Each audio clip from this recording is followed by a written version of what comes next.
Hi hello namaste welcome back to our channel Maitri 134. ఇవాళ mini blog ఏంటంటే ఆవు ఈనింది కదా, కాబట్టి ఇంకా ఆవు ఇంటి దగ్గరే ఉంది. మిగిలిన రెండు మేతకి వెళ్ళి 1:30కి మా అత్తయ్య తోలుకొని వచ్చాక ఇంక ఇక్కడ నీళ్ళు తాపుతున్నాను.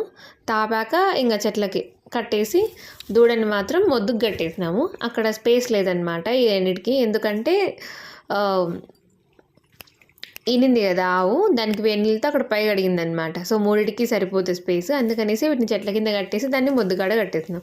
ఇంకా మా దూడ వచ్చేసి మన్ను తినడం స్టార్ట్ చేసింది, అందుకే దానికి చిక్కం పెట్టేసినాం. పొద్దున్నే కొద్దిసేపు, మధ్యాహ్నం కొద్దిసేపు, సాయంత్రం కొద్దిసేపు పాల కోసం అనేసి వదులుతున్నాం. ఇంకా ఫ్రీగానే అది ఎగరడానికి ఉంటుంది, దానికి కట్టలేదు కాబట్టి. అండ్ ఎవరైనా మన ఛానల్ని ఫస్ట్ టైం ఉంటే సబ్స్క్రైబ్ చేయండి, లైక్ చేయండి, షేర్ చేయండి. వన్స్ మీకు సబ్స్క్రైబ్ చేయడం ఇష్టం లేకుంటే అట్లీస్ట్ ఒక లైక్ అయినా ఇవ్వండి.